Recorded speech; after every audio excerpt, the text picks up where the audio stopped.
So Rylan Yeah, Brown, let's hear it. Rylan Brown, class of 97, Mr. Brown. He's a freshman math teacher. He's also on the varsity basketball coaching staff. And he goes to everything. And when I say everything, I mean everything. He's going to all these kids' sporting events. He's going to watch them play esports, chess, Wow. Wow. DECA. Like, he's taking light rail to different events because he's South End. He's coming all the way north if they got like an event at Roosevelt. And he's doing it because he wants to. He's not getting paid extra to like go to these things. He's doing it because he Right. wants to show the kids that he cares. Right. But then on the flip side, which I love, is as a teacher, he has very high expectations, right? So like he's going to have extra office hours where they can come and get more help. So it's like he's showing them that he loves and cares because he's attending these other things and because he expects them to do well scholastically, right? Like Right. that is his expectation. And that I think is just awesome. So Dave is the alumni director at O'Day High School in downtown Seattle, a school known for producing athletes, leaders, and men of serious character. He's also one of the most sought-after independent MCs in the city, with a resume that includes performing at the Capitol Hill Block Party, the Boys and Girls Club fundraisers, and events in front of thousands of people. But what I love most about Dave isn't the stage presence, it's the guy behind it. This guy who genuinely believes that showing up for people, whether that's a room full of donors or a freshman who just needs someone to say that I see you, that is the work that Dave puts in. Dave and I go way back to the mid-90s, and sitting down with him reminded me that the most impactful careers aren't always the loudest ones. Sometimes they're the ones building quietly in the corner consistently and over decades even. And Dave's been doing this for years.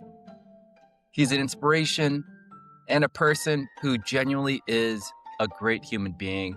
Here's my interview with Dave Mazzeo. This is Work Unscripted. I'm your host, Savan. Let's get it.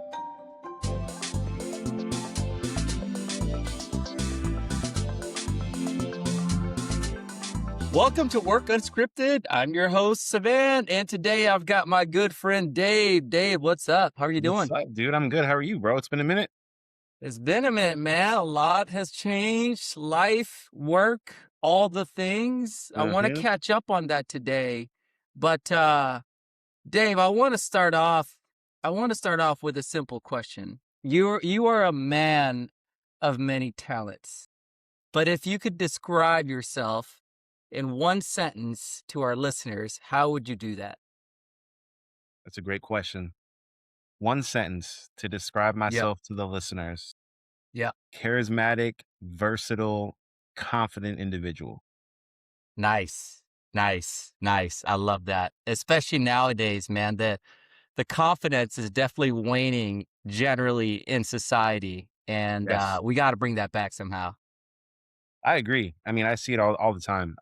Not even necessarily just in the day-to-day, but across media. You just see people, I think, unfortunately, social media, for as great as it can be, I think it also, unfortunately, gives people a false sense of confidence. So it kind of takes away what's the organic confidence that should be built when you're younger. So that part is definitely a frustrating, lacking thing that I see for sure. Yeah, I actually want to circle back to that later on in this conversation because I think it's an important point. Dave, you sent me a series of notes and what we're going to break down today, because the show is focused on people that have unique, extraordinary, very interesting jobs. You have 2 jobs, is that right? That is correct, yes. That actually pay you money to do something. Yes. Nice. All right. So what you sent to me was you are an alumni director at a school, which we'll get into, but you're also an MC. Now, the juxtaposition of that to me is like super interesting because you would never put the idea of an alumni director at a high school with being an MC, right? And I find that super fascinating. And you and I grew up together. We've known each other for a long time. How do you balance that act of, being this responsible person for high schoolers, high school boys, and then all of a sudden you got to go hype up a crowd or you got to go get people to be excited about something. Like, how do you balance that? I think the biggest thing for me is I treat each job as the lone independent job, right? So yeah, there's going to be times where there might be a little bit of crossover, but for the most part, it's always been like two different disciplines for me, right? So Yeah. my job is my job. What I do, 9 to 5, that is my job. Yep. And that's fine because I love it. I enjoy it. It's great. The MC thing is something that has always kind of been a part of me. And because of the job, it's kind of allowed me to expand that role and get bigger gigs that is not necessarily just small time things like potential like emceeing a wedding, Yep. or, maybe going out and doing like a little league fundraiser or something like that, which are great. I'm not saying those are not important Right. events. Right. Right. Um, but it's also great to get up there in front of like 1,000 plus people and help raise money for, the Boys and Girls Club of Snohomish County, for example. That's super important and fun work. So by treating each of those things as individual disciplines, I feel that I'm actually able to get more out of both jobs, because I kind of like flip the brain depending on which discipline I'm going to be, you know, using for the day, so to speak.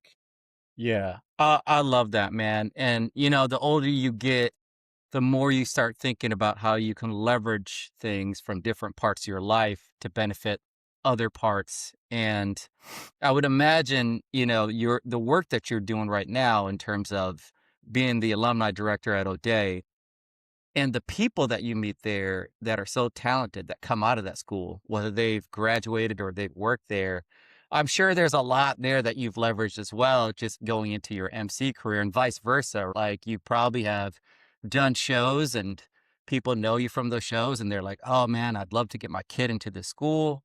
What's it about? There's some synergy there, I'd imagine. 100%. A lot of it does actually overlay. And, a good example is I was doing the St. Paul's grade school auction. This was probably 5 or 6 years ago, right before COVID. And a Yep. couple of the people in the crowd were also O'Day alumni. And they didn't Yep. know that I was going to be up there emceeing the event. And so I get these emails when I get back to the desk the next morning from these guys that were in the crowd that were like, yo, you killed it. It was so cool to see you up there. Thanks for representing for a Nice. day. So like that's a cool piece, right? Where it's like I can still do both things individual of themselves, but because I treat both of them like, professional gigs, Yep. I'm gonna put my all into it. So to be able to utilize that and have that kind of crossover happen, it's really cool. And then because of that, other people will reach out and they'll be like, hey, you did such a good job at this. We would love to hire you to do this event. Yeah. Um, No, for and sure. and that piece of it is cool, and I think part of it also is because I'm not out there like, um, I don't utilize my job to self-promote the side hustle, if that makes sense. So I'm not out Yeah. there using like the O'Day alumni base as my way of like securing side events to do. It's more of people are reaching out to me because they know of the good work that I do. I don't need to, you know, promote myself in that way, which I think is kind of a slimy way anyways. I don't want to take one thing and kind of dirty the other because of it. So I like having both on separate ends. And then when they Yeah. come together, it's like this really beautiful, cohesive Yep. piece that just feels organic and feels good. Yeah. That's amazing, man. Um, Dave, I want to maybe talk a little bit and start off with your MC job and your MC work. What are you known for in that world? Like, give the listeners a few things that you've done in the past that you're proud of. Yeah, so to be honest with you, it all started as you know, but the listener wouldn't. It all started because of music Yeah. and being a part of the Seattle hip hop scene during like the early 2000s through probably like the mid 2010s. And by that, I mean just as far as being like active and trying to get Yeah. shows and, promoting the music and releasing full length albums. So getting on stage and performing has led to some really cool things down the roads from 2015 to 2018.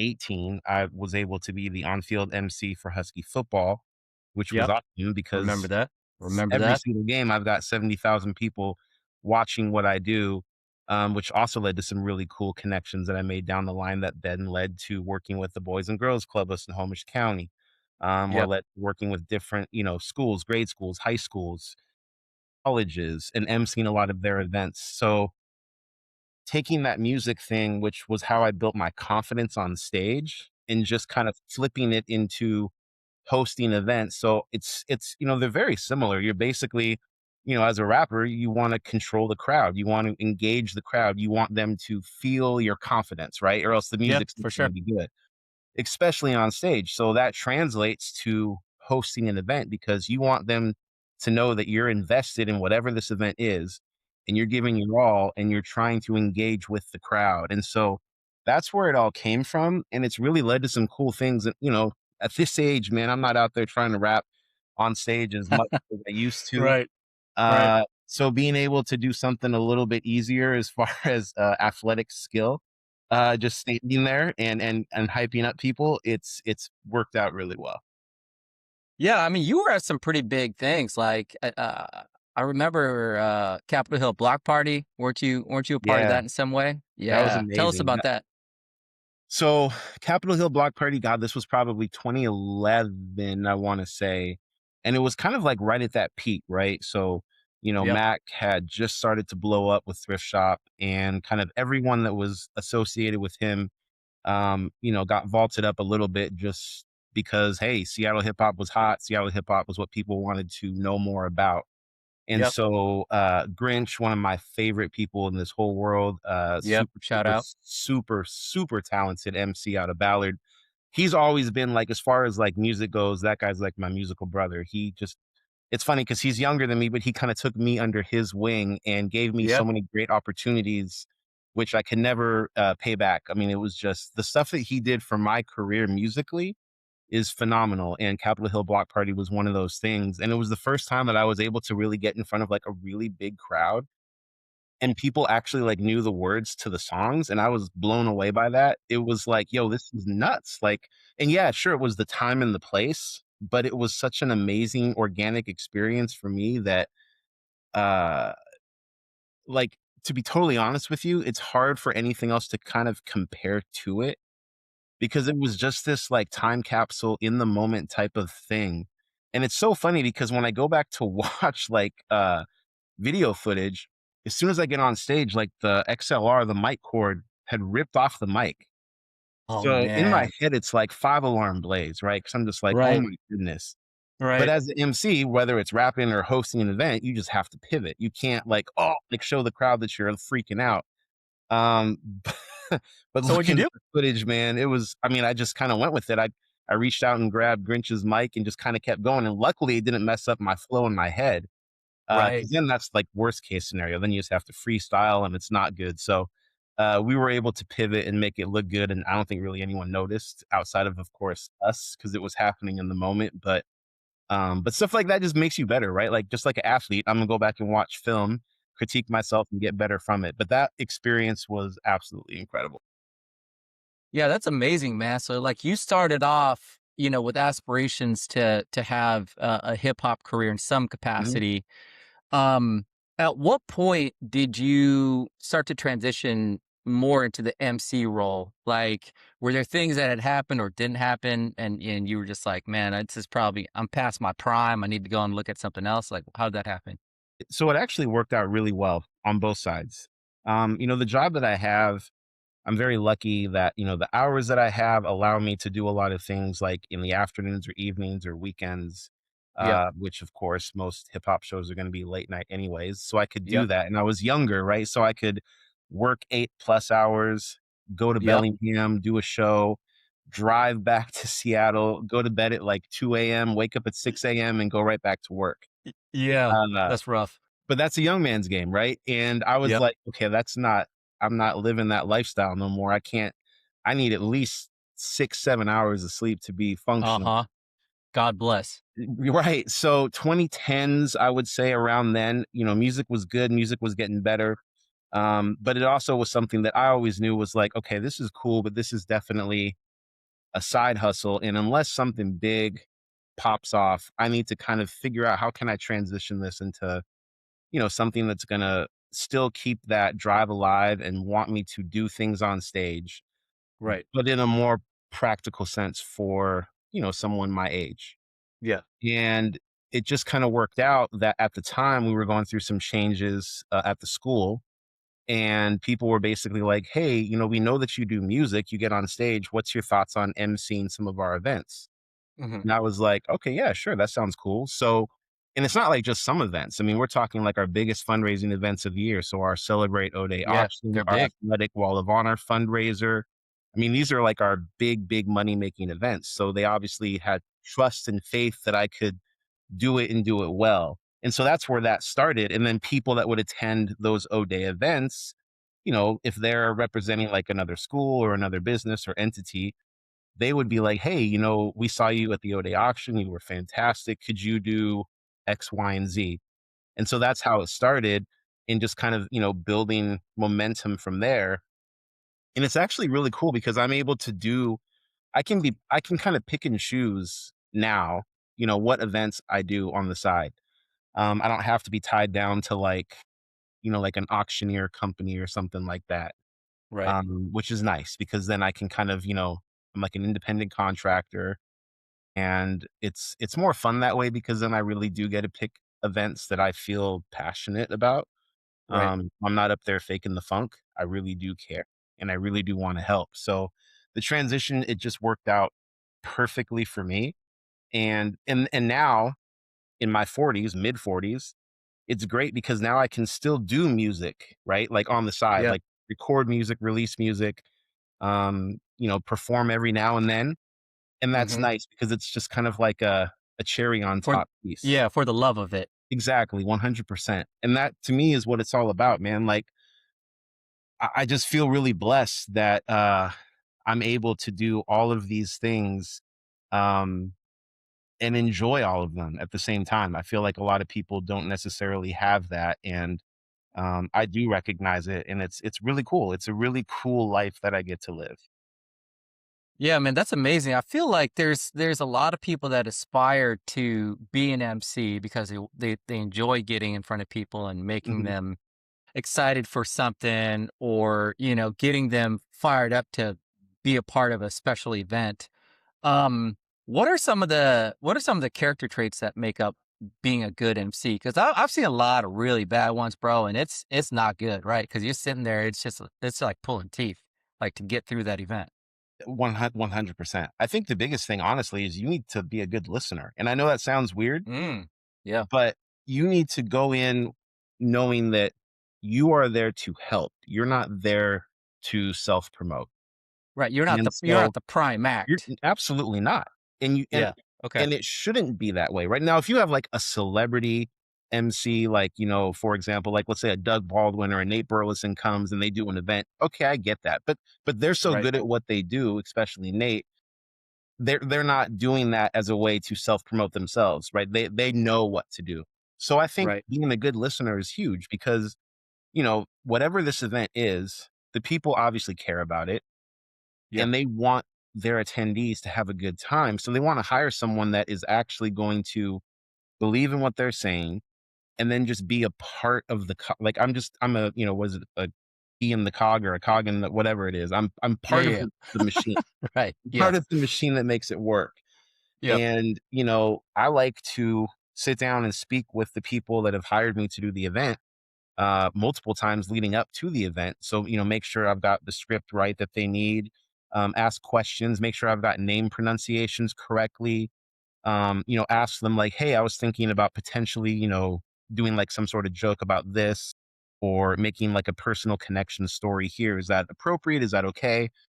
And getting all that info so that way the night of the event, I feel better equipped to just be a part of it and not try and dominate the evening. So many people, they want to get up and grab a microphone and just like make it about themselves. And I think that that's where the big Yeah. failure is with being an Yeah. MC. You, especially with these types of events, you cannot make it about yourself or you're destined to fail. And like all it takes is one person to like woo you up, and then you're just like thinking that you're killing it and you're not. And I see it all the time. Yep. And Yep. it's like, and that's why I always say for our events, I always say, don't let anybody else touch the mic. And it's not me being like stingy, it's just me being like, I care about this event and I don't want it to go off the rails because it happens all the time. Yeah. How do you handle things that are surprises where people maybe they're booing or maybe, you get some sort of negative energy from the crowd? How do you handle that? Like what are some of the things that you've done to get yourself through those moments? So a lot of times what I like to do is kind of toss in a little bit of humor. So Okay. if I feel like people are feeling a little frustrated or uneasy, I might throw in a little humor that might be aimed at me. So to not make the event or the people working the event the butt of a joke, but myself. Right. Like a good example, this is not necessarily an MC event, but at a performance a couple of months ago, our DJ had an issue with the beat playing. And I could I tell see. some people were getting restless because, it wasn't working. He was kind of fidgeting. And instead of Yeah. just like standing there and like twiddling my thumbs, I just started to engage and like ask questions and like just kind of have fun with the crowd to kind of keep them Yep. engaged until we were able to kind of get it fixed and move forward. I've been lucky enough that I have not had to work an event where I've dealt with people booing, thank God. That's Right. definitely Woof. that's a scary thing, man, but it definitely can happen. Right. I was lucky that when I was the MC for Husky Football, it was during a phenomenal 4-year period where they were Oh basically yeah. winning all the time, Oh so I didn't yeah. have to worry about booze. Uh, but that's tough, like, you have to, put your thinking cap on, but be quick about it. You can't Right. just sit there and, like, overthink it because then that whole event could just go haywire. It could take a left and you're just out there like looking not great. Yeah. And I always want to make sure that the people that I'm working for look great. So we always, whatever it is, try to just keep people engaged and smiling and having a good time. Yeah, I love that, man. I love that. Dave, I know that you're good friends with Nate Burleson, phenomenal talent across many different industries. Yeah. As you are looking at your career, like you mentioned, you're in your mid 40s, I'm in my mid 40s. We're no spring chickens anymore. There's a certain point where you start to accumulate mentors for things that you want to get good at. I would imagine Nate is a big mentor for you just in terms of giving you tips and things that you can do to maybe be a better MC or be better in public. What are some of those tips and how are you sort of like parlaying that into the younger generation for people that want to do what you do, or maybe they want to get into the music industry or they want to get into sports and they need to be able to speak in public, right? Or they need to be able to speak in front of a crowd. What are some of those tips that you've learned from your mentors like Nate? And then how have you sort of like parlayed that into the younger generation? So the biggest thing, and again, it's, a lot of it is just luck, but, being classmates with Nate in high school and just building, an organic friendship Yep. during those Yep. years, and having like all the same interests, and then moving on, in our lives after high school, and obviously our careers took a different path, but we've kind of now met like in the middle. Obviously, with his middle being way higher, and that's fine. Yeah. Yeah. I'm not co-hosting CBS mornings, and that's okay. Right. Um, but it's kind of cool that a lot of the stuff that we talked about as teenagers in high school are things that we then have done as adults, which is like a really fun and unique thing that I think sometimes a lot of people they'll talk about it and then they just won't take action and they're scared to actually like, put their toe in the water and actually see what could happen. I always say like, especially with the kids, I always tell them like it took a long time until I felt confident as a MC, as a rapper. It took a minute, man. Like I definitely did not have a lot of like the natural ability that so many other people do when it comes to that specific skill set. And it took a lot of hard work and it definitely took a lot of self-reflection and a Hmm. lot of just, kind of like sitting with myself and being like, okay, what can I do that can make myself better, but that could also, set myself apart from just, the rest, right? From being just the crowd in the bucket. And I think the coolest thing about Nate and my relationship is we always stayed connected. So even when he was playing in the league, we would still talk and he would ask, what I've been up to. He would ask about the music. Yeah. His thing always, like always, always, always to me was like just be yourself and be confident. Hmm. Because worst case scenario, if people don't like it, they don't like it. But if you're Yeah. being yourself and you're confident, like you're going to attract way more people just because of the fact that you're an organic, confident person that people can relate to. If I'm out here struggling, but then also trying to be somebody that I'm not musically, that's doing nobody any good. So not only Right. am I now giving product that isn't true to who I am as an individual, but it's also letting people be like, oh, well, that's this guy's not that like the stuff that Yeah. he's saying. Yeah. And the cool thing again is like I always share music with Nate. Like as soon as I record a song, he's one of the first people that I text the song to get feedback. And he'll leave me like a Hmm. voice note and he's like, man, I'm bumping it in the car right now. This is dope. I love this bar. Like it's not like he's just saying, oh yeah, good job. Like he's Right. actually like listening, giving me Giving feedback. good constructive feedback. He'll probably Exactly. tell Which you when it's is trash too, right? Like his 100%. 100%. Yeah. And vice versa. Because we go so far back, we have that love where we can tell each other something constructive and not take offense and be like, Yeah. oh, and actually use it more as like a conversation that is like, oh yeah, yeah, no, that makes sense. Okay, cool. Let me try this, or this. And it works and it's phenomenal. So it's really cool that that friendship with Nate has, kind of helped expand our success in the medias that we have chosen to be a part of. And I mean, watching him do his thing, like, I'm obviously very proud, and him reaching out to me to let me know that he's proud of what I'm doing too, like, it's a really cool feeling, man, and it's, Yeah. a lot of For sure. people when they ask me about Nate, I always wanna tell them, like, the biggest thing with him is that he's stayed the same person that he's been since the mid to late '90s, like, he has not changed. The only thing that's changed is he's just now in front of a bigger audience, but he's the same person, and it's really cool because, there's many of times where, we've been able to do events together, which is like really cool. And because we're friends, it's just an organic, natural type of conversation that we're having as we're co-hosting whatever this event Right. might be.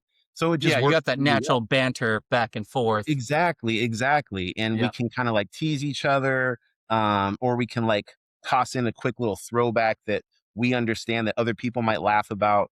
So yeah, it's really cool having that connection, maintaining that friendship, and having that help, right? Help us Yeah. in our life moving forward. It's really cool. Yeah, I love that, man, and I want to parlay that into your day job. Mhm. I was gonna say your full-time job. They're probably both full-time. To your day job where you're the alumni director for O'Day High School. So for our listeners that aren't from Seattle, O'Day is an all boys school in downtown Seattle. They're known for a lot of things, but I think specifically they've been able to produce a lot of really successful alumni that have gone on to do big things in sports and entertainment and all those things. Um, being in a place where you can influence youth like that in a way where you can help mold them to be successful. What are some of the things that you think about every day as part of the alumni director role? Because like a lot of these things aren't written down on a piece of paper, right? It's just sort of you naturally build up that cadence, you naturally build up that relationship with these students. But like what are some of those things that you think about where you're trying to help them out and be successful in that next stage of their lives? I always think about what it was like my 4 years as a student, and obviously I had a great time at O'Day as a student.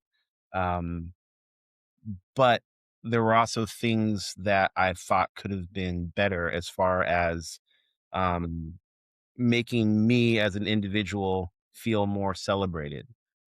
Yep. And that's, I mean, I'm sure a lot of schools have those types of, Oh yeah. problems or issues.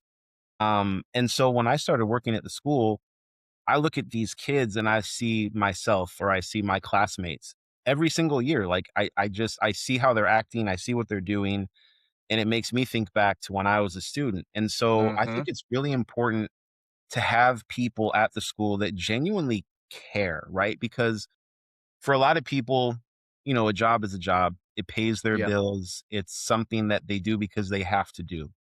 I think a job as a vocation is different. Uh, Right. it's no secret people that work in nonprofit are not being paid tons and tons of money, Or government. right? But I think that, you're not the majority of people are not gonna get in those jobs for the money, which I think is good.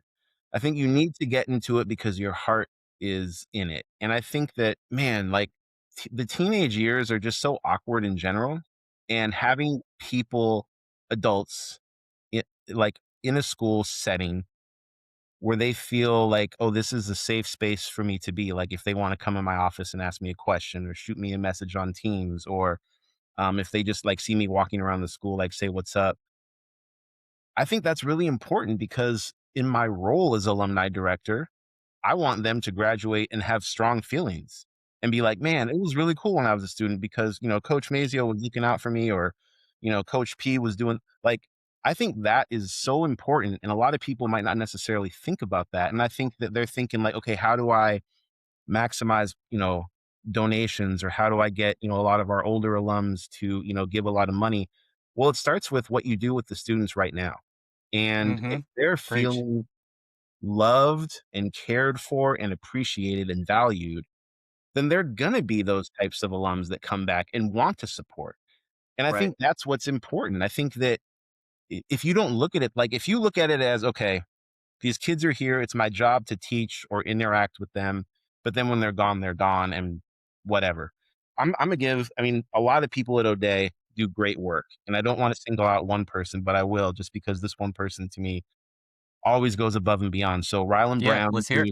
Rylan Brown, class of 97, Mr. Brown, he's a freshman math teacher. He's also on the varsity basketball coaching staff, and he goes to everything. And when I say everything, I mean everything. He's going to all these kids' sporting events.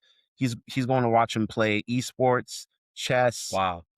Wow. DECA. Like he's taking light rail to different events because he's South End. He's coming all the way north if they got like an event at Roosevelt. And he's doing it because he wants to. He's not getting paid extra to like go to these things. He's doing it because he Right. wants to show the kids that he cares. Right. But then on the flip side, which I love, is as a teacher, he has very high expectations, right? So like he's going to have extra office hours where they can come and get more help. So it's like he's showing them that he loves and cares because he's attending these other things and because he expects them to do well scholastically, right? Like Right. that is his expectation. And that I think is just awesome. And being an alum that works at the school that shows that they care is just, I think, a huge piece. And I think that any school that has people that graduated from it, it's like a step up because the kids are going to be like, okay, so and so graduated from here, so they get it. They know what this is about. But you can't just let it be there. You have to then show these kids that, yeah, I do, but also I care about you guys. And I want you guys to be successful. And I want you guys to come back as alums and celebrate your successes with everyone else and with these current students. And so one of my big things, yeah, I would say in like probably the last 10 years is engaging our young alumni and letting them know, like, Mm. I know you guys are still in college or maybe a couple years out and you're still Mhm. figuring it out.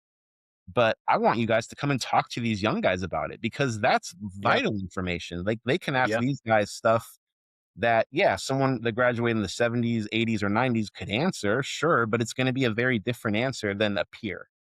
Yeah. And You know, it's I love that, Dave, and it's funny that you mentioned that over the summer. It wasn't even over the summer. I think it was like late last year, towards the end of the school year. I was invited to go back to Lakeside, um, where they had a career day, and I was fortunate enough to talk to a bunch of kids about my work at the Department of Defense and serving the country and all these things, and in some ways, I felt like a lot of what I was talking about, they just sort of glazed over it just because I am a little bit older, the magnitude of the work is maybe a little bit beyond sort of what they're thinking about. Whereas I think like when I went and talked to Career Day at O'Day with you, when you invited me there, I think that landed a little bit better.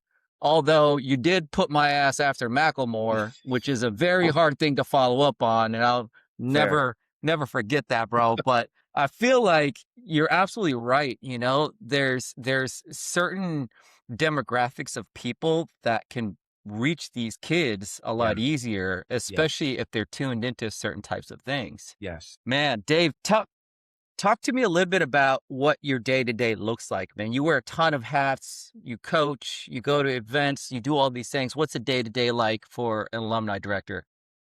It changes every day, which to be totally honest with you is great. I don't like having my days be stale. Yeah. I like how each day is going to be a little bit of the same and a little bit different every single day. I start super early, which I actually like because I'm not really a morning person. So I get in at like 6 a.m. and that first Wow. hour, no one else is in the office and it's Yeah. beautiful. I'm able to knock out some emails, get some things done that I might need to focus a little bit more on without having, interruptions during the day. And so by the time everyone else starts showing up between like 7 or 8, I've already kind of woken up. I've gotten the main things I need to get done, and then I just kind of go about the day. And the day, like I said, is different, which is fantastic. A good example is on Friday, I'm going to be giving a tour of the school to an alum from the class of 1954 who hasn't been back to the school in decades because he lives down in California. And his daughter reached out and was like, he hasn't been back to the school since like the 80s and he wanted to walk around and would you be willing to show him around? I said, "Yeah, absolutely. I would love to." So that's Yeah. gonna be That's happening awesome. Friday. Like, that's so cool because then I get to, take a part of my day and basically talk with this gentleman who was at O'Day at an entirely different time and hear his stories and then show Mm-hmm. him what's happening currently.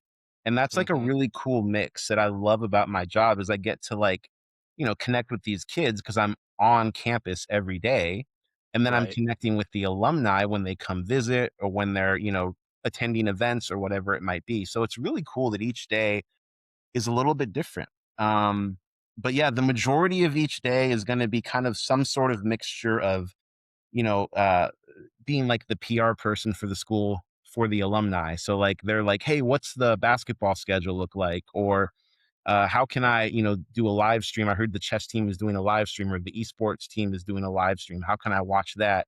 Or what day is graduation? I just was curious. Like the types of questions I get, they'll be like, "Oh, is there a swimming pool at O'Day now?" And I'm like, "Nah, there's not." Um, but so that's neat because each day I'm just kind of, doing a little bit the same and a little bit different. And that makes it where I don't get burnout because people always ask, they say, how have you been able to stay in that role for so long? Because a lot of these roles in nonprofits, especially private high schools, it's like usually 2 to 3 years and then they move on to Yep. something else. There's Absolutely. not a lot of people that stay for the long term. And I think that, at least with my role and having all these different hats, it actually helps make me feel reinvigorated really every day. And it makes it seem like I haven't been at the school for as long as I have, but I was literally just talking to someone about it now. I think I'm currently either 7th or 8th as far as, like, current staff at O'Day that has been there as long as that I've been there, which is, like, crazy to me. That's wild, man. That's wild. What's one of the things that you absolutely love about your job that you couldn't find anywhere else in the entire world? What would that one thing be? It's funny because I was gonna say, "Oh, that's a tough question," but it's actually not. It's seeing every single year this mixture of kids from 90 different zip codes come Yep. together at a school in downtown Seattle and Yep. learn and grow together as brothers. And that never gets old. It just doesn't. It's so inspiring to see these guys. And like, yeah, I know that, we give Gen Z a lot of crap for a lot of different things, Yes, we do. but as far as how these guys are when they're together with each other, Yeah. because O'Day is small. I mean, you came and you spoke to Yeah. these guys. Each Yeah. Yeah. class Yeah. is roughly between like 95 to 120 kids. So we're not Yep. talking like huge groups of guys. And that's just so inspiring to me, man. It's a beautiful thing to see these guys supporting each other, even if they're totally different, like different demographics, different background, different race, like come from different financial backgrounds, like all these things, but yet they use each other as like learning tools. And I think that's so, so profound. And it's not something you really get to see. So to me, that's the biggest thing. And it makes me happy to see that these kids at O'Day it's still the same kids, man. It's just a different generation is all. Yeah. I mean, you touched on the word brotherhood and you sent me some notes and that was one of the themes that I saw just keep coming up. Um, you know, being a person who's never gone to an all boys school ever in my life or, been to the military where it's mostly men, like what is brotherhood to you and how is it a constructive thing, especially for young boys to be able to grasp and then hopefully like use that to be successful later on in life? I think the biggest thing about it is, especially nowadays where we talk more, thankfully, about, men's mental health. Yeah. Um, Brotherhood is basically like you're taking someone that is not related to you by blood, and you are basically saying, "Hey, you're a part of my family, and I'm going to share things with you, and you're going to share things with me, and we have each other's back." And it starts day one when they have, whether it's freshman football practice or the first day of school, and it goes through their entire life. And I get to see that because of my role as alumni director. So, Yeah. one of the sad things about my job, but also a beautiful thing is, those times where I need to alert classmates of one of their classmates passing. And when the funeral services are, if there are funeral services, because the guys want to know, because they want to be there. They want to go to support the family. They want to go to be there for their brother. And I think that that's like so telling. When I got married, my groomsmen were O'Day guys. The majority of my attendees were O'Day guys. It's something that is to people that don't necessarily experience it, like you had mentioned, it's really hard to like put into words until you actually see it in action. Yeah. Um, you know, I don't condone violence in any way, but I think a good example of this was when I was a senior. There was a kid who had a little interaction with a guy from a public high school. I won't say the name of the school. And these Probably guys, Garfield or Franklin, one of those. actually neither, actually neither. But so these guys thought it would be smart to show up to the school to try and punk this kid Mm, at O'Day. yeah. And and they thought after school was gonna be the best time to do this. And when I tell you, bro, there was probably 150 O'Day boys out there Oh, that were willing to throw punches for this one yeah. kid. Yeah. But to me, that's what it's all about, man, is it's like I just love that. loving one another, supporting one another, regardless of if you're like next door neighbors or you've barely even been in the neighborhood that these guys live in. And Yeah. it's a really cool thing. And I feel really blessed to be a part of it. I do. That's amazing, man. I want to maybe take it a click up and ask you about because you've been at a day for how long now? Like including high school, how long have you been there? So including attending this 25 years. Wow. Okay. So a quarter of a century. Yeah, that's weird. So taking that into account, a lot's happened in the world in 25 years. There have been a lot of different presidents. The economy's gone up and down, immigration, policies, all those things. What have you seen at O'Day based on either the enrollment or the things that you guys have been teaching that have been consistently there, regardless of what's changing in society? Like, has it stayed pretty consistent in terms of the amount of boys that are enrolling, the things that you guys are teaching, and what does that look like? Yeah, so it has. It has stayed consistent. Obviously, admissions is going to kind of ebb and flow with the economy. Right. So, in like the late 2000s, there was a little bit of a dip. Yep. But after that, we shot back up to our usual numbers. COVID is actually a really good example where a lot of the Seattle public school kids ended up actually enrolling at O'Day, Wow. because their families were like, there's no plan for our student, and you Yeah. guys have not missed a single day, because literally the very next day we had all of our teachers and students learning online. It was already something that they had worked on, into more so for snow days, but Right. Right. so it worked, right? So then our numbers went through the roof. Like, it was like over 500 kids. So obviously once we came back full term, it was like, whoa, this is the classrooms are a little big. We don't want it to be too overfilled, but we've been lucky in that regard that, O'Day is definitely a very desirable place that people want to send their young men to.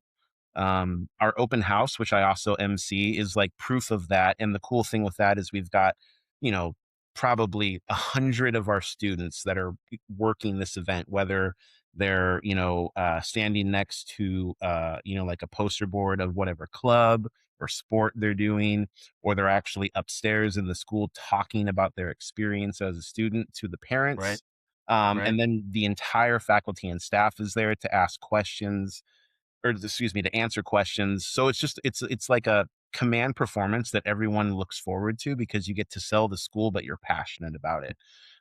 But that being said, to your point, yeah, I mean, it's there's been so much change, and I think what's been, at least the way I look at it, really positive, the way I see it, is that O'Day has continued to move forward instead of like stay back, Hmm. and be scared to, this is who we are and this is what we stand for. Like, O'Day stands for love, like point blank period. It's all about love, supporting each other and doing for others. That is the motto. That is what we are known for.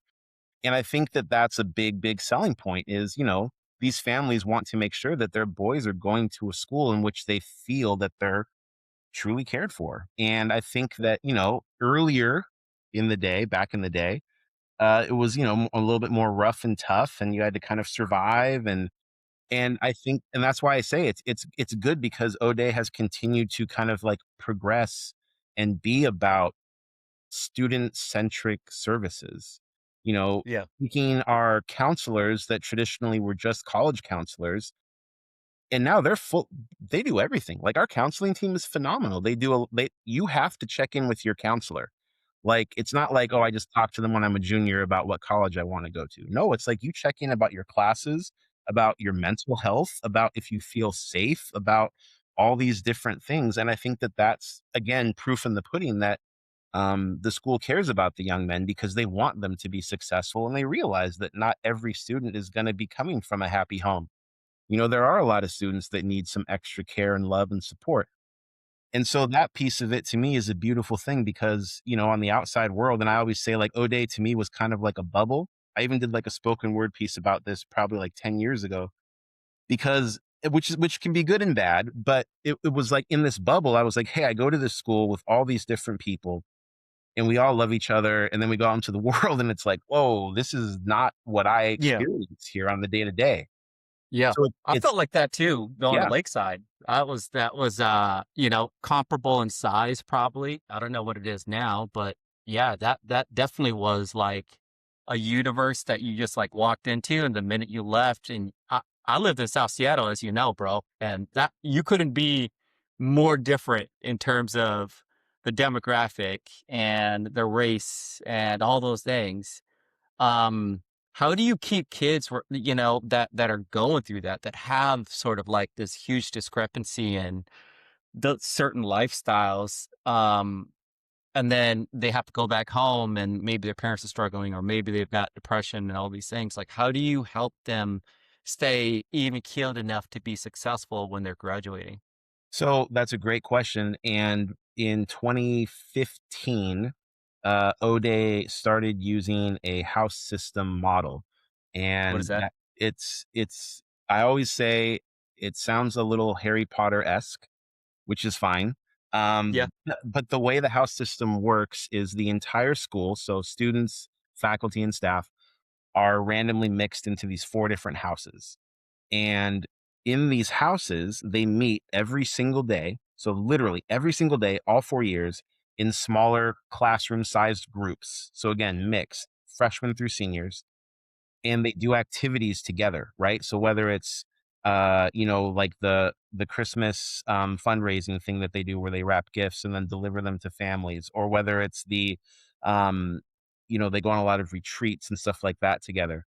And then they also have days called Brotherhood block where they get together and they actually have activities using talking points, but to kind of get some of that stuff out from these guys. And, you don't have to share. It's not like every kid has to, but a lot of the kids, especially in the beginning of the year that might be more quiet, who might have something that they're embarrassed to share or scared to share, they end up getting that stuff off their chest. And it's like, and seeing how the guys respond and react to them in that moment. Oh my gosh, it's ridiculous. It's so like, it's just beautiful to see these young teenage boys who, for so many years, if guys, show concern for other men, it's used as a negative. And seeing Absolutely. these guys now, because of what the house system started, using that to lift each other up, it's like the coolest thing to see. And you've got seniors and juniors that, traditionally want nothing to do with freshmen and sophomores, Right. now taking on this big brother role because they're the leaders of these groups. They're the ones that have to facilitate. It's run by the students. Like we as Right. faculty and staff are there to support and help, but this is a student ran thing. And each house has different, so within each house, there's each mentor group, and each mentor group has student leaders. So now instead of just having your traditional ASB, you've got hmm leadership roles for like 60 different kids. And Wow. it keeps cycling. So now we've got kids as freshmen that maybe they were very shy and quiet, but because they had a dynamic senior that took them under their wing, now hmm them as a junior or senior, they're leading a group and they're paying it forward or back, I guess I should say. Yeah. And that is like such an inspiring thing to see for these young guys. And so in my Yeah. role as alumni director, for the first time ever, I've had people reach out to me and say, "Hey, can you put me in touch with so and so? He wasn't in my class, but he was a senior that looked out for me when I was a freshman and I was going through some really tough times. And he helped me get through that."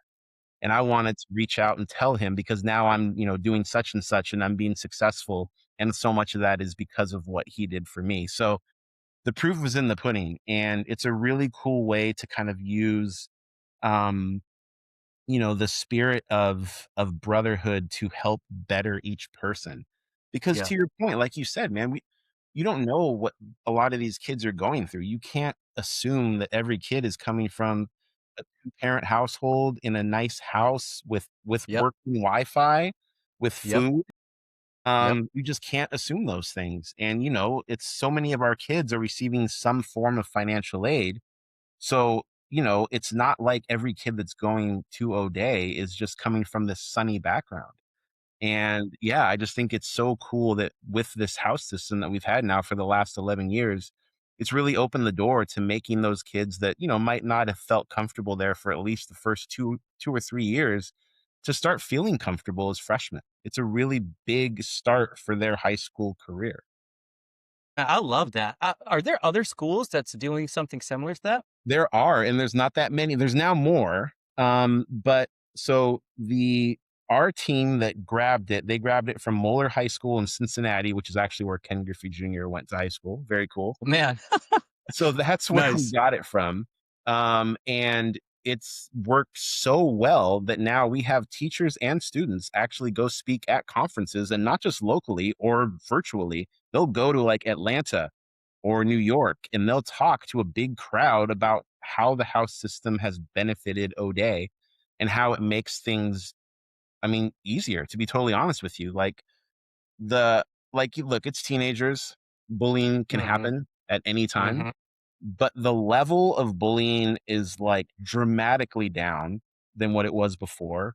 When we have assemblies, you don't sit as freshmen, sophomores, juniors, seniors, you sit as your four houses. So you're Oh, that's still great. mixed with your guys. Yeah, that's great. And then they compete against each other. They'll have like house games. So they'll do like flag football, basketball, dodgeball.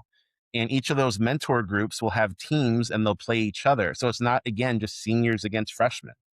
Yeah. And all of these things work so well. And it's really cool because since we kind of bought in early, we now have other schools asking us about it and asking if we can speak with their administrators about why it works so well.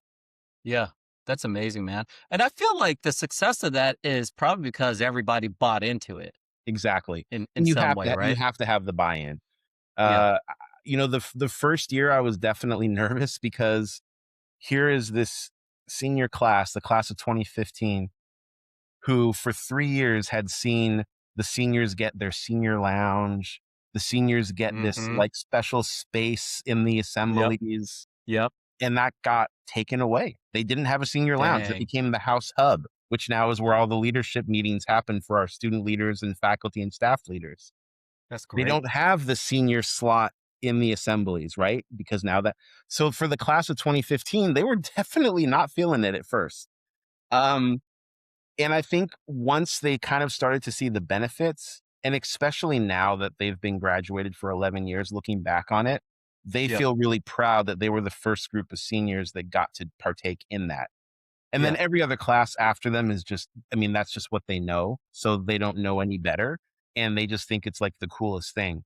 But yeah, it's funny because I think about those guys. And anytime I see them, like last year, they had their 10-year reunion. And, some of them are still like, man, I wish we still would have had our like true senior year. I get that. I get it. But a lot of them are also like, man, it's really cool to see that the house system is not just like still happening, but thriving. Yeah. Yeah. That's awesome, man. Dave, what's the most frustrating part about your job as an alumni director? What frustrates you? Maybe it might be one-off things or consistent Yeah. things, but like what's that? The hardest part, to be totally honest with you, is because I've been in my role for so long, and my cell phone hasn't changed. Yep. There's a ton of alums that have my cell phone. So, and I get it, like, they know me as the guy that's going to help them answer a question or share something with their Yep. class. Uh, but I always have to kind of be like, oh, thanks for reaching out. Can you shoot this to my email or something Yeah, like yeah, yeah. that? Uh, so that's probably the hardest part. But it also does make me feel good that they, um, you know, feel comfortable and want to reach out to me. Um, because, that shows that they genuinely care about O'Day or about their class. And I think that that piece of it is a unique thing that O'Day definitely has always been successful with, is that people are very have a lot of pride being graduates of O'Day High Yep. School. But the 10 p.m. Tuesday night texts are not my favorite things to get. That's awesome. Last two questions and we'll wrap it up here, but I want to get your take on some of the things as we're looking forward. Let's just say the next 5, 10, 15, 20 years, whatever. As you're looking forward here. And I think the role that you have and the role that teachers have is very thankless in many ways. You don't get paid enough. You work a ton of hours. You're expected to do extra things, even though it's not mandatory. I mean, the list goes on and on and on. Um, as you're looking out, over the next 5, 10, 15, 20 years, how do you think that the education system in general, this is not just O'Day, could improve? And what would be maybe like if you had a magic wand, what would be the one thing you could do to change it so that it can improve so we can have more successful kids that graduate? Man, that's a tough one. I think like anything, the hardest part, just working in a school, is when kids like choose to leave, to transfer, to go to another school. Yeah. Especially if it's for a reason like, oh, they got cut from the basketball team, or they didn't, get as much playing time on the baseball team, or they felt like, um, they didn't get the role in leadership that they wanted. And that part's tough because, and I know you can relate to this, as a '80s baby, we Hmm. had to constantly kind of prove ourselves and deal with, you know, hey, life isn't always going to be peaches and cream. Like, Yep. if something doesn't work out, you need to be able to work hard to fix Hmm. that, right? You can't Yep. just be like, okay, well, that didn't work. So I'm going to now move on and do something else. And I understand that, for some people there's other, external things that are happening. I get that. But when it's something like specific to those things like I mentioned, that's where it's really frustrating. And in today's like NIL world, it's going to Yes. continue to keep happening more and more, and kids are just going to be like, the second something goes wrong, boom, we're out of here. Yeah. And I just wish that that didn't happen so much. So it's going to be tough. Like, we as the adults really have to figure out how to kind of navigate this whole NIL world and deal with the fact that a lot of these, young women and men are, you know, not necessarily thinking what might be the best thing for them, and they're just looking at, hey, what's going to make tomorrow or, next year better.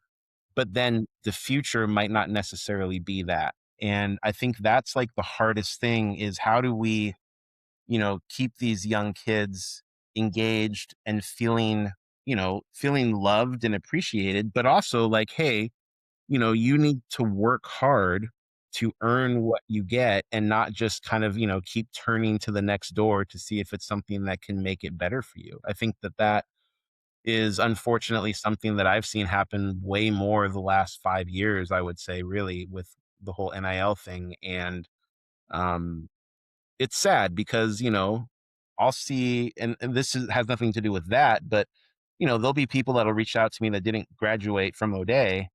And 9 times out of 10, they're like, man, I never should have left. It's like my biggest regret, like, Hmm. you still send me like the magazine or put me in contact with my classmates. And I'm like, yeah, absolutely. Cause in my mind, if you've attended O'Day for 4 years or for like 4 weeks, like, you get it, you're Right. part of it. And like, Right. that's a special thing. And if you want to still like keep in touch with those guys, then yeah, I'm all for it.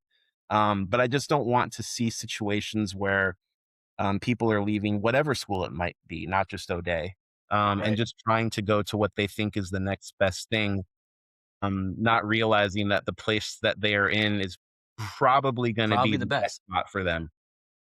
Yeah, I mean, that's super interesting, and especially with the NIL stuff.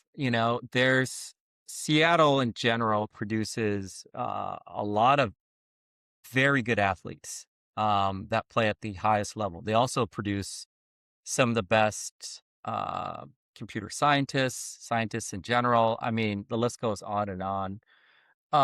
With the NIL and also with the competitiveness of Seattle sports, Pacific Northwest sports, how do you get kids to understand, hey, sometimes you've just got to grind and you got to be patient and you got to follow the process? Because that next big thing, that next shiny thing is there. They've seen their friends maybe jump around. They're going from school to school because they're getting more time. I mean, I'm sure it's happening more in high school now that they're trying to go to a college where that gap between them getting paid is significantly smaller, right? Before it was like you got to go pro to get a bag. Now it's like, oh, if I do well, I may get some sort of sponsorship when I'm a freshman or sophomore in college. So I need to get more time. How do you have conversations with them to be able to get them to understand, like, let's just put a pause on that and talk Yeah. about the big picture? I think the biggest thing really, again, and I feel very blessed that we have them, but the counselors that we have at O'Day are fantastic in that, they talk to these guys and kind of like are like, okay, here's the deal. This is what you're telling me that you want to potentially do. This is what you've already done here and what you Right. could potentially do here, right? So you've already put in the work, right? Like, Yep. if you go to this next thing, yeah, like, yeah, sure, that might seem like it could work out, but you have to start over again. Here, you've already accomplished whatever it might be, and you can keep moving forward. So I think it really does help us and benefit us having such a strong counseling team at the school. But I think also it's important for every single faculty, every single adult. So every faculty, staff, coach, volunteer, any adult that is at the school, it's an equally shared responsibility that we need to make sure that these kids feel that they're loved, that they're cared for, and that they're appreciated, and that they are a big part of O'Day High School. And I think that that's important because it just that type of thing is going to make it harder for a kid to leave if they Mhm. actually feel like, Yep. man, I'm going to let down Mr. So and so or Mrs. So and so because God, they've been so good to me, and I don't want them to be upset if I leave. Like, I really do believe in that. I think that the power of connections and the power of networking is a huge combatant to these kids potentially leaving where they're currently at. Now, it's not obviously foolproof and it's not 100%, but if every single adult buys in, I just think it makes it that much better for retention. Yeah. I agree with that, man. All right, Dave, last question, my friend. Yes, sir. Um, More of a reflective question, but you've been in around a part of a day for 25 years. I'm sure you've had your roller coasters of good things, bad things, horrible things, exciting things. What's the one thing that keeps you coming back? How have you built that resilience to be at an organization that long? Because it's unheard of nowadays, especially like, on the tech side, you see people working somewhere for a year, year and a half. They get a bonus somewhere else, they leave. Sports, same thing. Colleges, same thing. How do you build up that resilience, and what's that one thing that's keeping you there? I think the biggest thing is just knowing that I have a voice and that I am valued and that they meaning our administration and school board Yeah, care about my thoughts about the school and the potential moving forward. When I started working at the school, obviously it was, I just needed a job and I thought, oh, this seems like it's a cool thing. Who knows how long I'll be here? I would right. just, mutually agreed to leave working for the Seattle Supersonics with inside sales. It did not work out well. Yeah, And so I was like, let's just try something fresh, something new. And I think the fact that with each year being there, just getting more and more say in kind of the helping mold the future of the school is a right, huge thing. And I think part of that was, in 2018 when we were able to form our diversity and equity committee at the school that I co-chaired. I don't think that that's something that I could do if it was like my 3rd or 4th year working there, and I think that right. because they trust me and have, they know that I'm gonna always put what I think is best for the school. I'm not doing it for myself. I'm doing it because I wanna make sure that all these young guys that come through, and then all the guys that have graduated still feel like they're loved by this place and that it's a great place to be a part of. And I Yeah. think that that's a huge thing for me is just kind of being like, man, they're asking me questions about, hey, what's your thoughts on, this potential construction project that we're thinking of doing a couple years down the road? Or, oh, have you checked out, the update that we have down on the field over at St. Paul's? Like, it's really cool to actually, feel like there are people that care about what my thoughts are when it Hmm. comes to the school. And I think that's, that comes with time, right? Like if you're constantly bouncing around at jobs 3, 4 years, people aren't going to necessarily think like, oh, this is someone that we want to potentially take advice from about something 40 years down the road. You know what I'm saying? Like, as Yeah. opposed to someone that's been there and put in the work and truly has shown that they care about the institution they're at, then all of a sudden their voice becomes a lot more powerful and holds a lot more weight. So for me, that's a huge piece of it. And then, like I've said before, man, it's just being able to like see these young guys go through these 4 years and come out the other side, amazing young men that are just benefiting society and doing such good work and, being pillars for their communities. Like, gosh, that type of stuff is like inject that into my veins, man. I love these kind of things. Yeah. So yeah, Yeah. those are the biggest things for me for sure. Dang. I mean, there's this quiet, powerful thing about knowing that you're being heard. And you don't even need to have the person react to it anyway, but just knowing that they're listening to you and understand what you're trying to say, that is absolutely powerful, man. Truly.